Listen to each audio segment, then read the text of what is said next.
Imagine scrolling through Instagram one afternoon and stumbling upon a glittering diamond ring displayed on the perfectly manicured hand of a woman whose caption read, "Finally, I got what I deserve." The snapshots exuded wealth and confidence, yet something felt off. Whispers soon spread that this ring wasn't just a random gift from a lover, but rather a piece of jewelry dripping with betrayal. A scandal so shocking it would ignite headlines in high society circles from New York to London.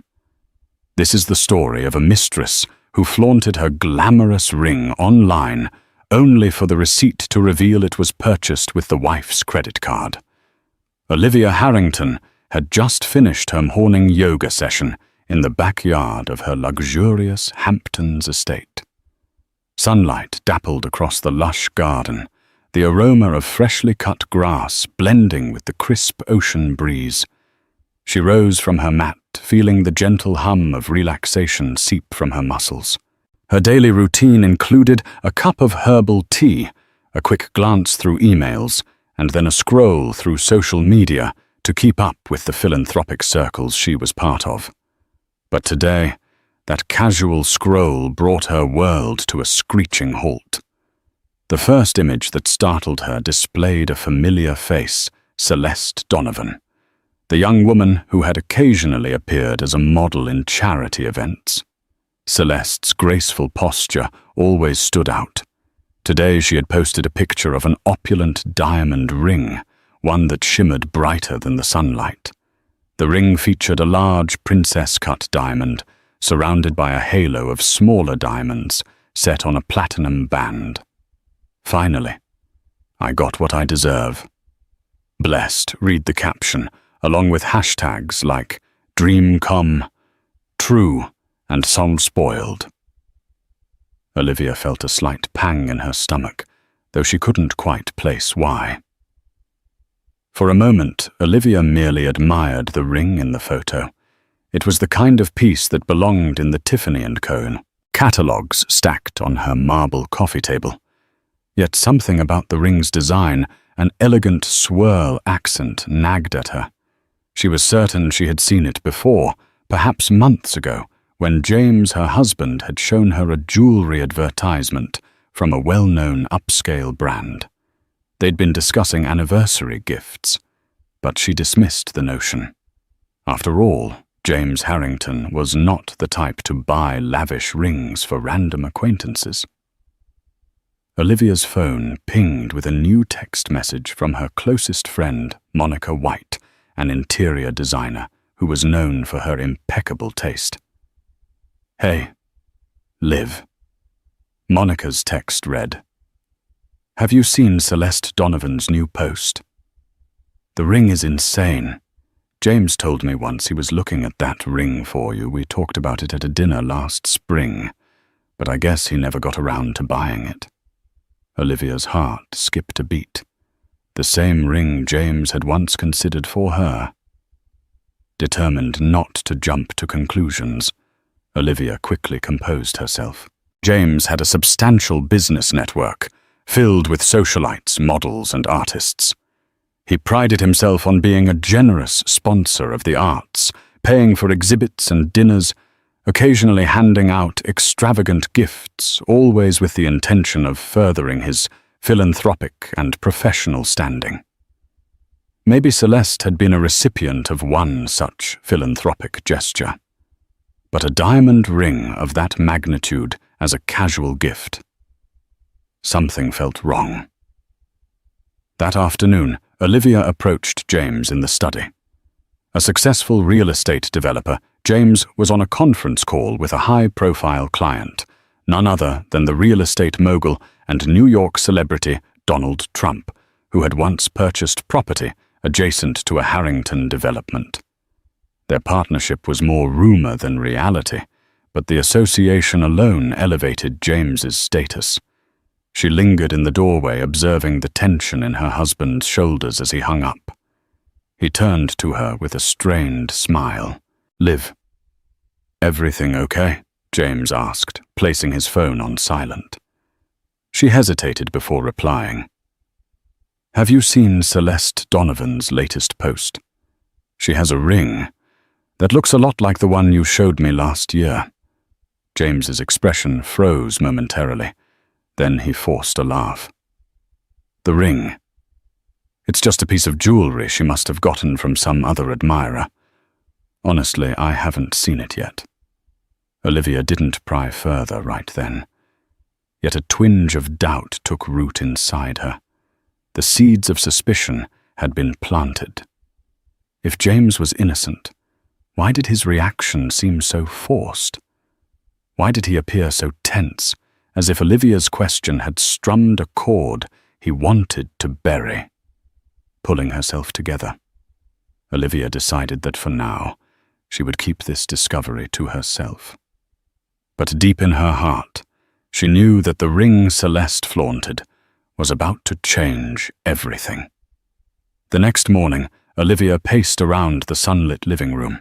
She tried to immerse herself in planning the upcoming fundraiser for the Children's Arts Foundation, her usual passion project, but her thoughts drifted back to Celeste's ring. Despite James's attempts to dismiss the situation, a knot of anxiety continued to tighten in Olivia's stomach. Monica White, ever the supportive friend, came by to discuss the fundraiser's interior design theme. She brought rolls of fabric swatches in elegant blues and golds, planning to transform the local gallery into an ethereal dreamscape. But even Monica's excitement about design couldn't prevent her from returning to the scandal at hand. "So have you talked to James about the ring again?" Monica asked, glancing sideways as though afraid to intrude. "Are you sure you're okay?" Olivia forced a tight smile, running her fingers along a sapphire blue silk swatch. "You know James." He brushed it off as if it's all some coincidence. "But you mentioned to me that he looked at this exact ring before, right?" Monica nodded sympathetically. "Yes, we were at that dinner last spring, with a few people including Kim Kardashian's friend Simone, a stylist who was showcasing her new jewelry partnerships. James was quite enthralled by that ring and told me it was absolutely perfect for your anniversary. I'm honestly shocked to see it on Celeste's hand." They exchanged worried looks. Monica hesitated, glancing at her phone as though she had more to reveal. Then with a sigh, she tapped her screen and showed Olivia another of Celeste's posts, one posted just that morning. In this post, Celeste posed near a grand piano at a fancy penthouse. The ring sparkled under the chandelier's glow. The caption read, "When you have the best supporter in the world. So grateful." A chill rippled through Olivia. That penthouse looks like the one James occasionally uses for corporate guests in the city, she said, her voice barely above a whisper. She recognized the distinctive open-plan layout and the view of Central Park. They had hosted charity pre-dinners there numerous times. Monica placed a comforting hand on Olivia's shoulder. "Before you let your imagination run wild, maybe she was just there for a photo shoot, or James let her stay as a courtesy." "But Liv, I'm concerned." Olivia struggled to maintain composure. No matter how she tried to rationalize it, everything hinted that Celeste was more than just a casual business acquaintance. The ring, the penthouse, the cryptic social media captions, it all pointed to a deeper connection. In an attempt to distract herself and get some definitive answers, Olivia decided to approach the matter from a different angle. She recalled that James had a personal assistant, Ethan Brooks, who handled his scheduling travel and personal errands. Ethan was an unassuming man in his late 20s, discreet but observant. If there was a missing puzzle piece to be found, Ethan might know where it fit.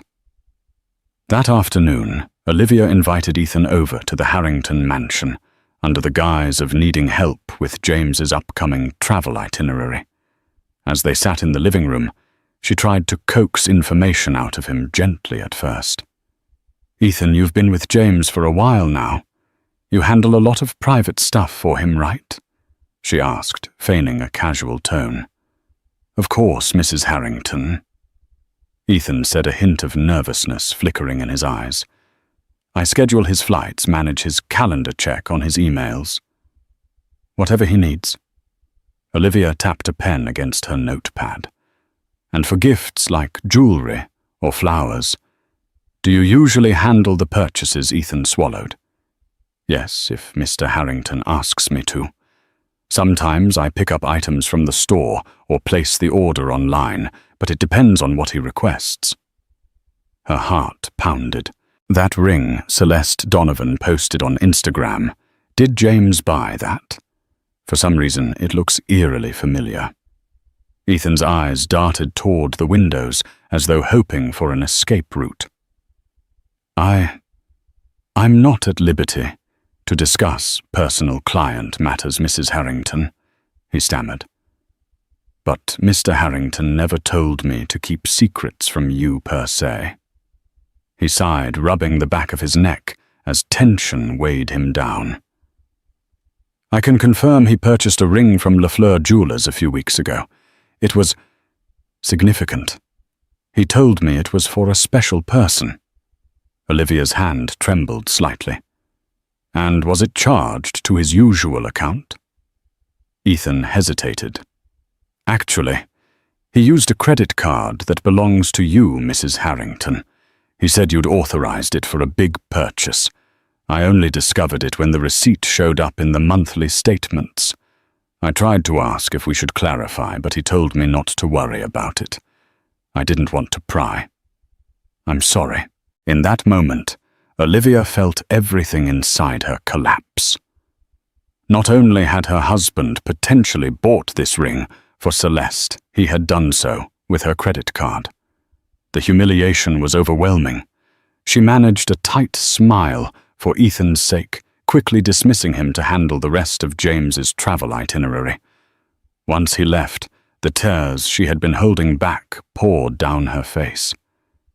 Any lingering denial she harbored vanished. The man she had loved for years might be deceiving her on every level. The ring, the penthouse, the captions, was her entire marriage built on illusions. Yet Olivia was no passive victim.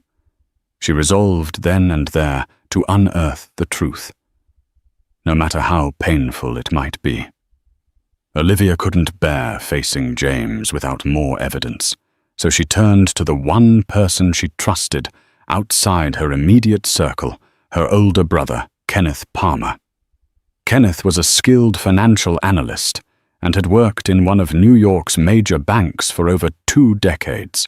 If anyone could help Olivia navigate the uncharted waters of credit card statements and track suspicious transactions, it was him. Early the next morning, she took a train to Manhattan and met Kenneth at his favorite cafe, a quaint wood-paneled place near the financial district. While the city bustled outside, they settled into a discreet booth near the back. Kenneth had an air of calm authority, with salt and pepper hair and wire-rimmed glasses that reflected a sharp intellect. After some small talk, Olivia laid out the situation in hushed tones. She explained the ring, the troubling Instagram posts, and Ethan's reluctant confession about the card. Kenneth's brow furrowed as he sipped his black coffee. "Liv, this is serious," he said gently. "If James is using your card without explicit permission for personal gifts to a mistress, no less, he's overstepping more than just moral boundaries." Olivia rubbed her temples. "I feel like an idiot. I trusted him completely. I can't understand why he'd do something so brazen." Kenneth patted her hand. "Look, James knows you share finances. But if he's cunning enough to buy a ring under your name, maybe he assumed you wouldn't notice or that you wouldn't question him if you did." Some men in high society circles develop an inflated sense of entitlement. I've seen enough financial disputes to know how messy this can get. She clenched her jaw. "I need to know if there's more. if he's funneling money to Celeste or hiding transactions. Kenneth nodded. Let's start by looking through your joint accounts and statements. I'll show you how to trace any irregular spending. If necessary, we can hire a forensic accountant who's worked with me before. Together, they spent hours poring over Olivia's banking app and older physical statements she had brought. Kenneth taught her how to filter transactions by category, identify recurring charges, and match receipts with credit card statements.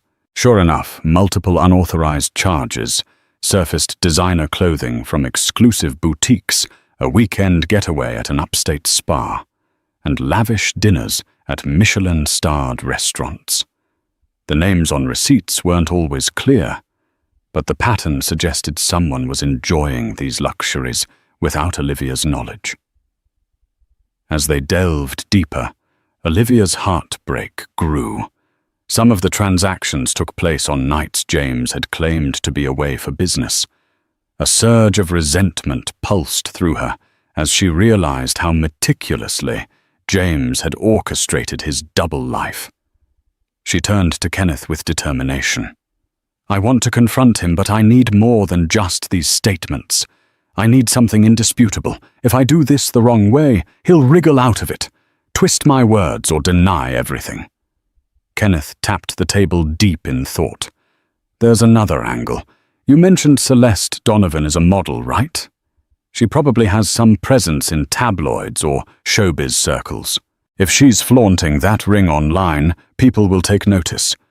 Maybe it's already gossip among the modeling community.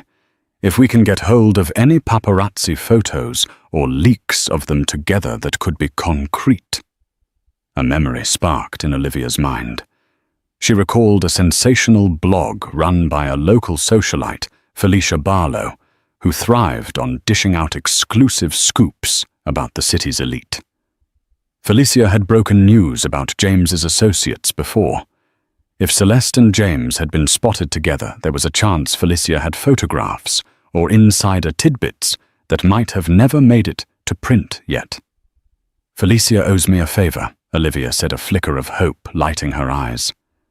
I once let her use our property for a charity photo shoot. She might know something, or at least know the right paparazzi to talk to. Kenneth placed his coffee cup down. That's one approach. The other is you might hire a private investigator. It's more discreet, but also more expensive. Olivia took a shaky breath. Discreet is good, but so is speed. I can't live in limbo. I'll start with Felicia. See if she can shed some light. If that doesn't pan out, I'll hire someone. They parted ways with a tight hug. As Olivia stepped back onto the bustling streets of Manhattan, her heart pounded with both fear and resolve. She would chase every lead, gather every piece of evidence until she had a bulletproof case against James. Her marriage might be on the verge of collapse, but at least she wouldn't let him gaslight her into ignorance. She would confront the truth on her own terms, no matter the price. That evening, Olivia found herself standing outside Felicia Barlow's opulent townhouse on the Upper East Side. The building's facade, ornate with carved stone and wrought iron balconies, reflected Felicia's penchant for the finer things in life. Smoothing her hair, Olivia rang the doorbell, her nerves alight. A liveried butler admitted her into an elegant foyer. Moments later, Felicia descended a sweeping staircase, dressed in a chic black cocktail dress. Her eyes sparkled with curiosity, though Olivia could see she was taken aback by an unannounced visit. Olivia. Darling. It's been too long, Felicia exclaimed, greeting her with an air kiss on each cheek. You look tense. Come, let's have a drink. Felicia escorted Olivia into a lavish sitting room where crystal chandeliers cast subtle rainbows across antique furniture. As they sat down on plush velvet settees, Felicia ordered 2 glasses of champagne from her butler. She leaned forward, eager to hear what had driven Olivia to drop by unannounced. I'm in need of information, Olivia began carefully. It's about a model named Celeste Donovan. I recall you once worked with her for a charity gala. Or was it a runway show? Felicia's eyes glimmered with intrigue. Yes, Celeste. She's up and coming, but always had a knack for being in the right place at the right time, if you catch my drift. Word on the street is she's recently come into quite a fortune, courtesy of a very, very wealthy benefactor. She raised an eyebrow. I'm guessing that's what you're here about. Olivia felt her pulse race. Precisely. I heard rumors that she's been spotted in exclusive places around the city, wearing a certain diamond ring, rumored to be from a married man. You know how the gossip mills churn. Felicia sipped her champagne, then set it down. Let's just say there's chatter among the paparazzi. Celeste has been seen entering and leaving that fancy penthouse near Central Park you and James sometimes use. She's posted cryptic messages about dinners at Michelin-starred places, front-row seats at runway shows, stuff that's not typical for a model who isn't internationally famous yet. Usually I'd break such stories if I had solid proof, but I like you, Olivia, and I don't want to ignite a scandal that might hurt you, so I've kept it under wraps. Olivia inhaled sharply. I appreciate your discretion, but ironically I might need that scandalous evidence. I suspect James is behind her new lifestyle, and I believe he bought her that ring using my credit card. Felicia's jaw dropped. My God, you deserve better. She paused, then softened. Listen, I do have connections to a freelance paparazzo named Rick Donnelly. He's caught Celeste and James on camera more than once, but he was never sure how to publish them without crossing you. Rick's always on the hunt for a big payout from tabloids. If you need hard evidence, you might want to talk to him. But be warned, Rick will want some form of compensation, or at least a reason not to sell those photos to the highest bidder.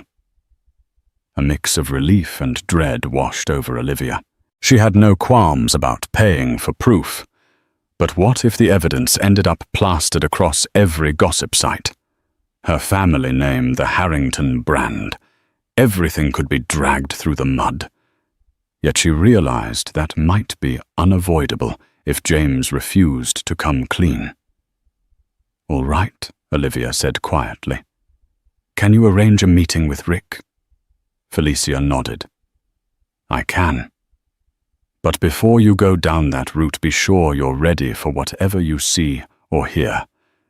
His photos can be explicit sometimes. Olivia's throat tightened. She wasn't sure she was prepared to see visual proof of James's betrayal, but part of her needed it to fully comprehend the depth of his deceit. She stood, setting aside her champagne flute, barely touched. Thank you, Felicia. You've been a good friend, Olivia said, giving her an earnest look. Felicia gave her a sympathetic smile in return. I'll text you Rick's contact details. Good luck, Olivia, and if you ever need a place to stay, or just a sympathetic ear, don't hesitate. As Olivia left the townhouse, the city lights glowed around her. The weight of impending confrontation pressed heavily on her shoulders. She clung to a flicker of hope that maybe, just maybe, James could explain himself. Yet deep down she already knew the truth was more sordid and hurtful than she cared to imagine. The next day, Olivia braced herself for a meeting she once never imagined having an encounter with a paparazzo to gather evidence against her own husband. Early in the morning, Felicia texted her Rick Donnelly's details, complete with a warning. He can be slimy, but he's reliable. Olivia texted Rick, and they agreed to meet in a discreet cafe on the Lower East Side, an area where the hustle and bustle often overshadowed clandestine gatherings. She arrived first, ordering a cappuccino she hardly touched. Minutes later, a man in his early 40s with a weathered face and a scruffy beard walked in. He wore a leather jacket and carried a camera bag slung over his shoulder. At first glance, he could have been a biker rather than a paparazzo. "Mrs. Harrington?" Rick asked, his voice low and cautious. Olivia nodded. "Yes." "You're Rick." They settled into a corner booth. Olivia noticed Rick's guarded demeanor. His eyes darted around as if wary of onlookers. Once he seemed confident no one was listening, he turned to her. "Felicia said you needed photos related to Celeste Donovan. We both know who else might be in them." Rick began quietly. "I can confirm I have some, but let me guess you want them to confront your husband." Olivia exhaled slowly. "Yes. I need proof. I've discovered my husband purchased a ring for Celeste, possibly among other things, and used my money to do it. He denies everything, of course." Rick pulled out his phone and scrolled through a gallery app. He slid it across the table, revealing a series of photos. The first few showed Celeste entering a sleek black limousine. The next ones showed her stepping out at the penthouse Olivia recognized. Then came more intimate shots, James and Celeste, exiting an upscale restaurant, his hand pressed to the small of her back in a way that was far more than gentlemanly courtesy. Olivia's heart hammered. This was her husband, dressed in the same tailored suits she'd bought him, captured in damning stolen moments. She fought the urge to look away. "It gets worse," Rick said flatly. He tapped the screen, and a brief video played. In it, Celeste and James were on a penthouse balcony. Their faces were turned partially away, but it was undeniably them. James leaned in, sliding his arms around Celeste, pressing a kiss on her cheek. The ring, even in the grainy footage, caught the city lights with a telltale shimmer. Olivia's stomach twisted, even though she had braced herself. Seeing the evidence hurt more deeply than she had expected. It was one thing to suspect betrayal, another to witness it. She took a shaky breath. "I need copies of these. I'll pay whatever you're asking." Rick shrugged, crossing his arms. "I'm not a blackmailer. I'm a paparazzo. Usually I'd sell these to tabloids for a nice chunk of change. But Felicia told me the score. You're a decent person, and you're in a bad spot. I'm willing to give you everything for $5,000. That's probably a fraction of what a tabloid would pay, but I figure it's fair." $5,000 was nothing compared to what James had spent on Celeste. Olivia nodded without hesitation. "Agreed." Rick waved a hand. "I do want one promise, though. If you decide to go public with these, let me know first. I'd like to position them so no one suspects I sold them directly to you. Got to protect my reputation, too." Olivia understood. She wasn't sure what she'd do with these photos in the future. Confront James privately. Threaten him with public scandal if he didn't comply with certain demands, or give them to a divorce attorney as evidence of infidelity. Whatever the choice, having the upper hand felt grimly empowering. She transferred the money electronically to Rick's account, and in return, he airdropped the folder of images and videos to her phone. "These are time-stamped," he said. "They're authentic, no doctoring." Olivia thanked him quietly, gathering her composure. As she pocketed her phone, Rick stood up to leave. "Look, I've seen a lot of affairs in this city," he said with a tinge of regret. "But I can see this one's cut you deep. For what it's worth, I'm sorry." Once Rick left, Olivia remained in the cafe trying to calm the riot of emotions within her. Her cappuccino was now cold. She picked it up, taking a tentative sip, hoping to steady her nerves. She had what she came for, the proof of James's betrayal. Now she had to decide how to wield it. Armed with undeniable evidence, Olivia drove back to the Hamptons estate. On the way, her mind raced with possible ways to confront James. Should she calmly show him the pictures and ask for the truth? Should she rage at him, unleashing the fury of her betrayal? Every scenario played out in her head like a film reel. By the time she pulled up to the mansion's iron gates, exhaustion weighed heavily on her soul. She parked in the circular driveway and took a moment to collect herself, checking her face in the mirror. Her eyes were slightly red, and there was a weariness etched into her expression that no makeup could hide. She adjusted her posture, squared her shoulders, and stepped inside the grand foyer. "Olivia, is that you came?" James's voice from the den. Her heart skipped a beat. Usually James was either at the office or traveling. His presence at home this early was unexpected. Slowly she entered the den, to find him sipping scotch while reading documents spread out on a mahogany desk. A fireplace crackled softly in the corner. He looked up with a smile that froze halfway, noticing her tense demeanor. "You're home early. Everything all right?" She studied him for a moment. The gentle lines around his eyes that once spoke of sincerity now felt like illusions. He seemed genuinely concerned, but she could no longer trust his expressions. Fine, Olivia lied, keeping her tone level. "I wrapped up some errands in the city and decided to head back." James watched her carefully, setting his glass down. "You look upset. Are you sure nothing's wrong?" She wanted to confront him right there, to fling the phone onto the desk and show him the damning videos. But a flicker of caution held her back. Confrontations born out of raw emotion could spiral out of control. Maybe a controlled approach, a plan, would better serve her. She glanced at the documents on his desk. "Are you working on something?" He nodded. "Yes, it's a new development proposal. Actually, good that you're here. I wanted to talk to you about a potential philanthropic angle. We might incorporate some community arts spaces." For a fleeting second, the mention of philanthropy, one of the shared passions that had once bonded them, brought a lump to Olivia's throat. She recalled the days when they planned charity galas together, traveling abroad to volunteer.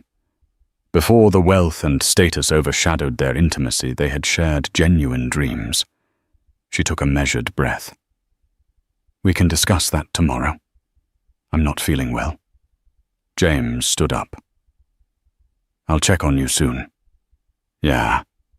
Olivia offered a curt nod, leaving the den. She headed straight to the master bedroom, locking the door behind her.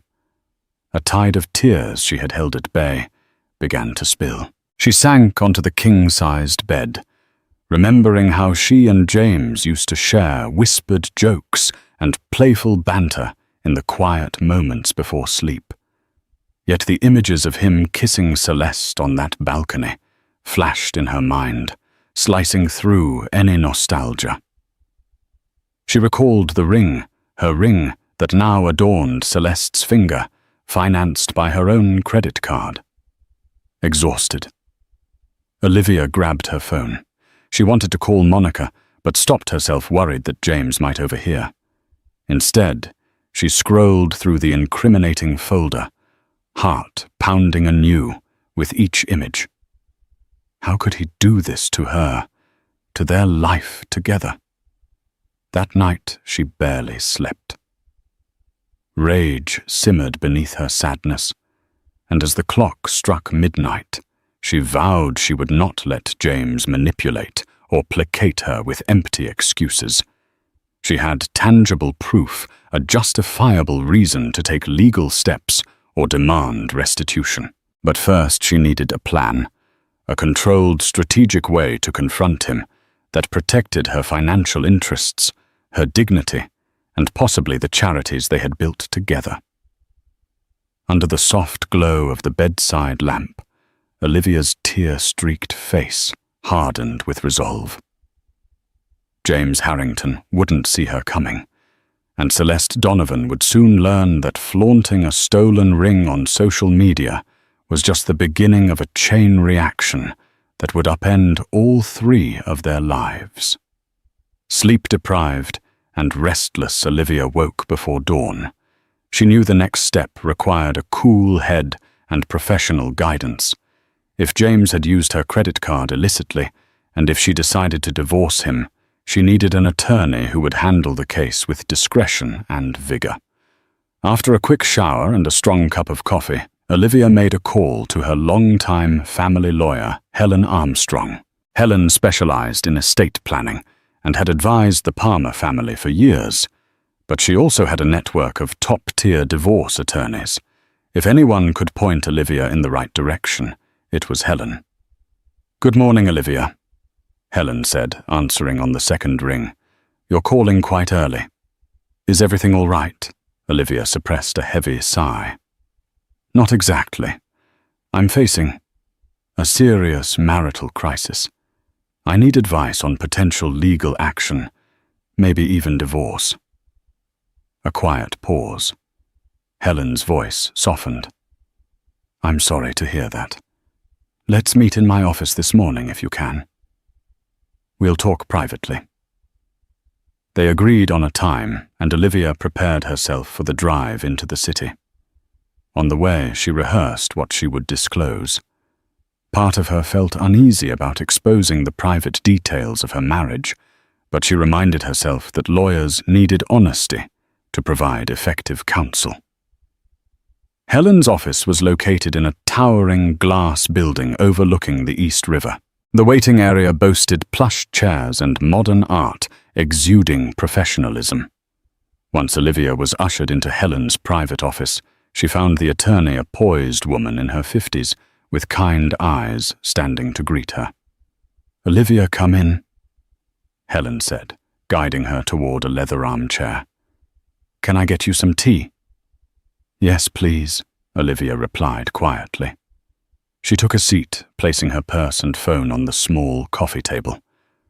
Helen poured green tea into a fine china cup and handed it to Olivia, then sat down behind her polished desk. "Now tell me what's going on, and don't hold back. Attorney-client privilege means it stays between us." Olivia recounted everything from Celeste's Instagram posts to the credit card receipt and the paparazzo's photos. As she spoke, Helen's expression grew grim. "That's quite a tangle," Helen murmured when Olivia finished. "If James is indeed having an affair and using your personal finances for it, he's potentially committed financial fraud, especially if you never authorized those transactions." Olivia swallowed. "I'm aware. But my name is on some of our joint accounts, so he might claim we share funds." Helen nodded. "True. However, if you can prove certain accounts were intended solely for your personal use, that changes the legal perspective. Plus, there's the moral angle of using your card for a mistress. In a divorce that could influence spousal support decisions or property division in your favor, depending on the state's laws." She paused, leaning forward slightly. "But before we jump into divorce filings, let's consider your goals. Do you actually want to end the marriage? Or do you want to confront James and see if he's willing to reconcile under conditions like a post-nuptial agreement?" Tears pricked Olivia's eyes again. She sighed, feeling torn. "Part of me still loves him. We built so much together. Charities, philanthropic events, a reputation. But the betrayal is too big. I don't know if I can forgive him." Helen gave a sympathetic nod. "I understand. Betrayal is devastating. My advice: gather all financial documentation that shows these unauthorized purchases. Secure copies in a safe place, maybe with a friend or a cloud storage account. Then have a candid conversation with James. Depending on how that goes, You'll know if reconciliation is possible or if you need a more aggressive approach." Olivia sipped her tea, comforted by Helen's practical calmness.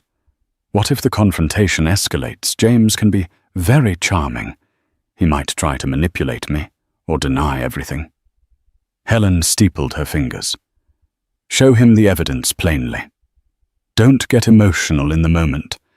If you need me present or a mediator, I can arrange it. But it's better to have a private talk first. Then if it goes south, you can take legal steps. And if it turns ugly, or you feel threatened, call me immediately." Feeling more assured, Olivia nodded. Helen handed her the contact details of a top divorce attorney she worked with just in case. Before leaving, Olivia paused at the office door. "Thank you, Helen. This has been a lifeline." Helen offered a gentle smile. "You're strong, Olivia. Trust yourself. No matter what James says or does, remember that you have the upper hand here with the truth." With a folder of legal notes and a determined heart, Olivia left Helen's office. The confrontation loomed like a thundercloud on the horizon, but at least now she had a shield and a plan. The sun had set by the time Olivia returned to the estate. Darkness draped the grand house in elongated shadows, and the scent of the Atlantic Ocean wafted through the open windows. She found James seated in the living room, his suit jacket tossed aside, tie loosened. The flicker of a muted TV cast shifting light across his features. "Where were you all day?" he asked, his tone somewhere between concerned and irritated. She stood in the doorway, momentarily silent. Images of him and Celeste flashed across her mind, his arm around her waist, the stolen kiss on the balcony. Olivia took a calming breath, reminding herself of Helen's counsel. "We need to talk," she said, her voice steady, despite the turbulence in her chest. James stood flicking off the TV. "All right, let's talk." He gestured to the sofa. "Sit." Olivia walked over but remained standing near the mantel. James regarded her warily, and for the first time she noticed a flicker of unease in his gaze. "I know about the ring you bought for Celeste." Olivia began her words, direct and unwavering. "I know you used my credit card. I also know you've been taking her to exclusive restaurants, putting her up in the penthouse, and lying to me about your so-called business trips." James's face went pale, a surge of tension passing through him. "Olivia, it's not what it looks like." She retrieved her phone from her pocket and tapped open the gallery Rick Donnelly had sent. She placed it on the coffee table, the images clearly visible. James's eyes widened, focusing on pictures of him and Celeste, locked in a private embrace, lips dangerously close. In one shot, she was wearing the shimmering diamond ring.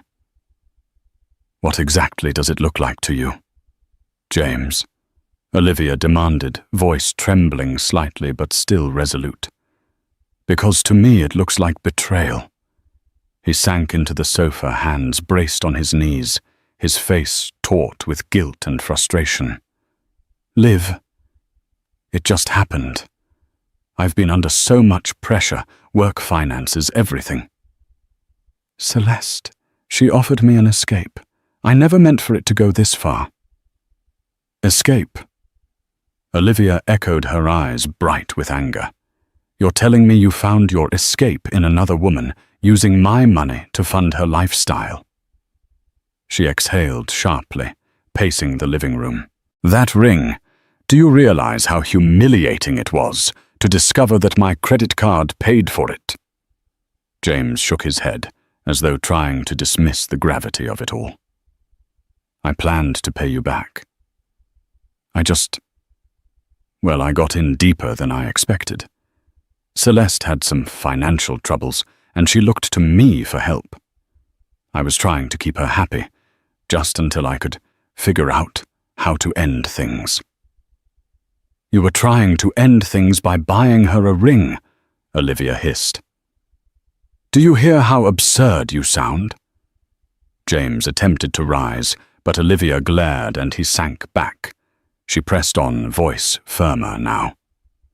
I've spoken to our lawyer, Helen Armstrong. She says this could constitute fraud. I have evidence of unauthorized transactions from our joint statements. I have photographic evidence of your affair. He closed his eyes, rubbing his temples. All right, I messed up. I won't deny it. But Liv, we can sort this out. Let me make it right. Let me pay it all back. Apologize publicly if you want. Just don't throw away our marriage. Tears gathered in Olivia's eyes. She tried to imagine a future where she forgave him, but all she saw was Celeste's smug social media posts and the glint of that ring. I'm the one who has to decide if our marriage is salvageable, she finally said, her voice trembling. I don't know if it is, but I do know this Celeste and that ring are gone. Send it back. Do whatever you have to. I won't have you parading around with her on my dime. James nodded, looking defeated. I understand. I'll end it with her tonight. Olivia's chest felt hollow. Part of her wanted to scream. Another part wanted to collapse into tears. Instead, she turned on her heel, leaving James alone in the silent living room. The confrontation was over, at least for now. She had laid down her demands and brandished her evidence. But whether James's remorse was genuine or just another performance remained to be seen. Days passed. True to his word, or so it seemed, James ceased all contact with Celeste. Olivia monitored joint financial accounts and saw no suspicious charges. The penthouse remained unoccupied, and Celeste's Instagram posts shifted. She no longer flaunted sumptuous dinners or sparkly gifts. At first, Olivia felt a small measure of relief. But then, one afternoon, Olivia's friend Monica rushed into the estate carrying an iPad with a grim expression. Liv, you need to see this. Olivia's stomach lurched. What now? Monica slid the iPad across the kitchen island, revealing a gossip blog post by Felicia Barlow's competitor, a ruthless blogger known for sensational exposés. The headline screamed, Millionaire real estate tycoon's mistress speaks out. Claims emotional abuse, financial deceit. Trembling, Olivia scrolled through the article. It showcased photos of Celeste, tear-stained and defiant, claiming James had manipulated her into an affair. The piece insinuated that James had promised her marriage, lavish gifts, and a high-profile modeling career, only to discard her abruptly. Sources say Mr. Harrington used his wife's credit card to keep Ms. Donovan silent, but after a heated confrontation, Ms. Donovan was cut off entirely. The article read, Now she's breaking her silence. An embedded video showed Celeste sobbing in what appeared to be a professionally lit interview setting. He promised me everything. Celeste sniffled. I never wanted to hurt Mrs. Harrington, but James claimed their marriage was over. Then he just left me with nothing. He used me, used both of us, and now I'm devastated. Olivia's outrage flared. This is twisted. She's painting herself as the victim, as if she had no idea what she was doing. She's the one who flaunted that ring on social media. She's the one who paraded around in fancy restaurants. Monica placed a comforting hand on Olivia's arm. I know, but the public loves a good scandal, and Celeste is capitalizing on it. She must have sold her story to that blogger. I'm sorry, Liv. Tears of frustration brimmed in Olivia's eyes. All of this is humiliating. I tried to handle it quietly, but Celeste isn't going to fade away. She's making James into a villain. Maybe he deserves that, huh? But she's dragging my name into it too. Monica exhaled. Do you think this was her plan all along? Seduce a wealthy man, get expensive gifts, and then if it goes south, paint yourself as the abused mistress for media attention. It sounded plausible. Olivia felt a surge of anger, not just at James, but at Celeste's cold, calculating moves. Yet overshadowing it all was a sting of betrayal. She had tried to preserve what little dignity was left, but Celeste's public narrative threatened to tarnish Olivia's reputation too. That evening, Olivia confronted James once more. He was in the study, staring at a flurry of emails from business partners who demanded explanations for the scandal. His hair was disheveled, his eyes bloodshot from stress. So Celeste is launching a full-blown smear campaign, Olivia said sharply, tossing the iPad on the desk. Care to explain why she's so furious? Why she's making these claims about you, manipulating her? James ran a hand through his hair. I ended things as I promised. I told her the affair was a mistake, and I was returning to my wife. Obviously, she didn't take it well. I never thought she'd go to the tabloids and spin this sob story. Olivia shook her head. You never thought, James, you involved yourself with a social climber who uses social media to broadcast every move. What did you expect? He glanced at the article, eyes seething with frustration. Now my business partners are worried this negative press will tarnish deals. Investors are questioning my judgment. Well, Olivia said icily, maybe they should. You did, after all, pay for a mistress with your wife's credit card. James rubbed his temples, exhaustion thick in his voice. I swear, Liv, I'll handle this. I'll issue a statement apologizing to you. Maybe claim the charges were a misunderstanding. We can frame it as an extortion attempt by Celeste. Olivia's jaw clenched. Or we could tell the truth that you cheated on me, lied, and used my accounts. But that would drag me into the mud as well, wouldn't it? He nodded, guilt etched into his features. I know. I'm sorry. I never wanted to hurt you or risk everything. She cut him off. Stop. Don't say you never wanted to hurt me, when you made every choice that led here. Her eyes flared with a mix of sorrow and anger. Right now, I need to protect myself financially and legally. Our attorney will be in touch. As for damage control, you can do whatever spin you want. I'm done covering for you. James slumped defeated. In that moment, Olivia saw the cracks in his once unshakable confidence. The empire he had built both financially and personally was beginning to crumble. And Celeste, the mistress, who had flaunted her ill-gotten ring online, was now turning the tides against him. As Olivia left the study, she felt an odd sense of liberation. She no longer needed to pretend or keep up appearances. Her marriage might be irreparably broken, but she would face the world on her own terms. Whether that meant a public battle or a quiet settlement, one thing was sure: Celeste and James had underestimated the power of a wronged wife who refused to be a silent bystander. The scandal grew like wildfire in social circles and media outlets. Celeste's tell-all interviews fed gossip sites. Speculation swirled about how much she'd been paid to spill intimate details.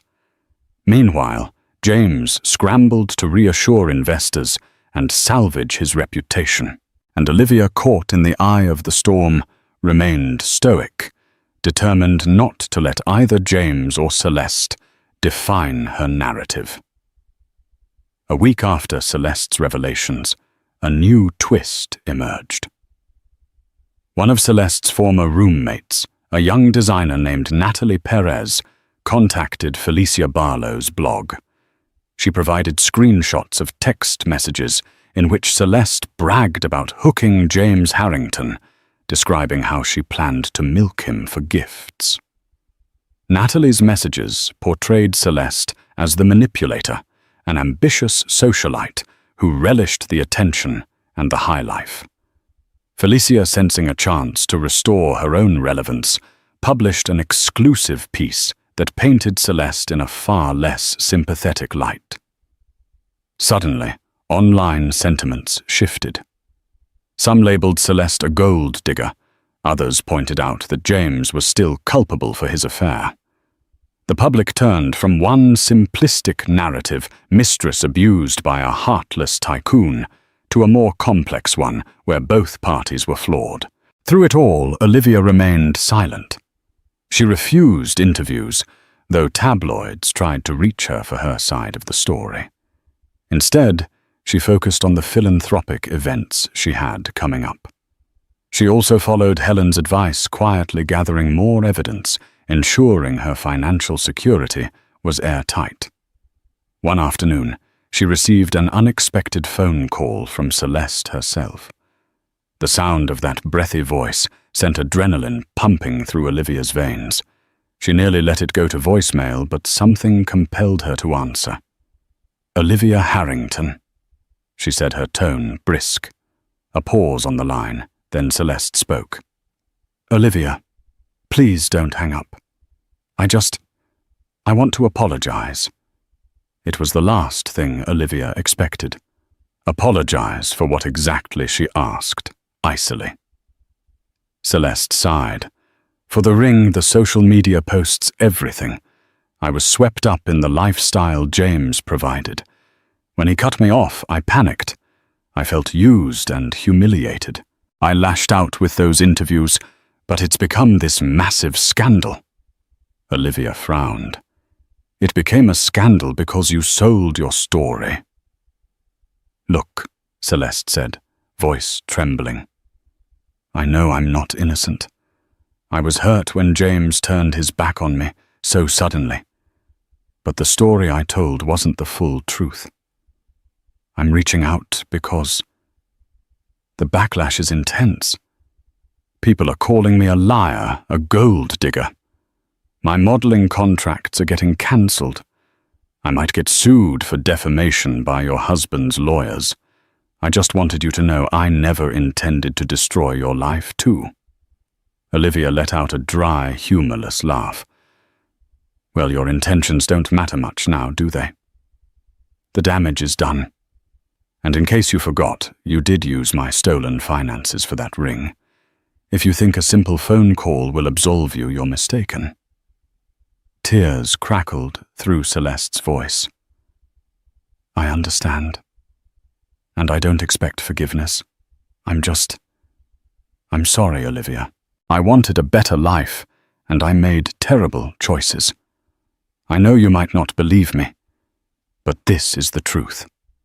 Olivia stood there, phone pressed to her ear, grappling with a torrent of emotions. Part of her despised Celeste, wishing she would vanish forever. Another part recognized this as the first genuine-sounding apology she'd received from the woman who had been complicit in wrecking her marriage. At length, Olivia spoke quietly. "Celeste, I appreciate that you called, but I'm not in a position to forgive. I suggest you use whatever resources you have left to rebuild your life away from James and away from me." A final sob, and then Celeste ended the call. Olivia stared at the phone, feeling a curious mixture of relief and residual anger. Maybe Celeste's apology was sincere. Maybe it was another ploy to salvage her public image. Either way, Olivia no longer cared. She'd spent enough energy on this toxic entanglement.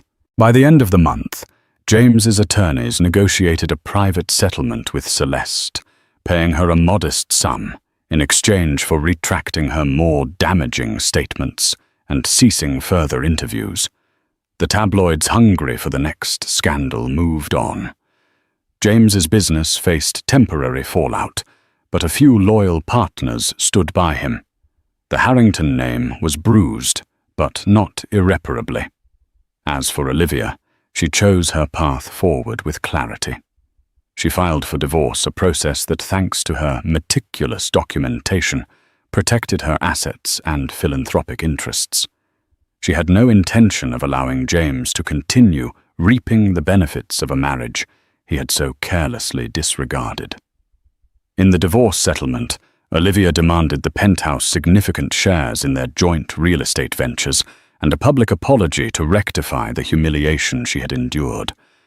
James, worn down by guilt and the threat of further scandal, agreed.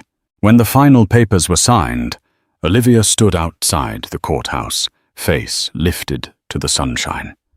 She felt no urge to sob or collapse, only a powerful sense of liberation. Yes, her marriage was over, but her life was far from ruined. She still had her charities, her family, and most importantly, her integrity. In time, the story of the mistress who flaunted a stolen ring online would become a footnote in high society gossip. But for Olivia, it was a crucible that tested her strength, resilience, and self-worth, and she emerged from it, not unscathed, but unbroken. Life is unpredictable. One moment you're scrolling through social media, and the next you're plunged into a storm of lies and betrayal. Olivia Harrington's journey reminds us that truth can't remain hidden forever, no matter how glittering the distractions. Sometimes the very scandal meant to break you becomes the fire that forges your resilience. If you've been hooked by this tale of secrets and deception, you won't want to miss our future deep dives into real-life dramas and cautionary stories. Make sure to like this video, share it with friends who love a gripping scandal, and subscribe to our channel for more compelling narratives. Together we'll explore the darker corners of high society and celebrate the triumphant moments that prove inner strength can outshine even the brightest diamond ring. Thank you for watching, and stay tuned for more stories that illuminate life's hidden truths.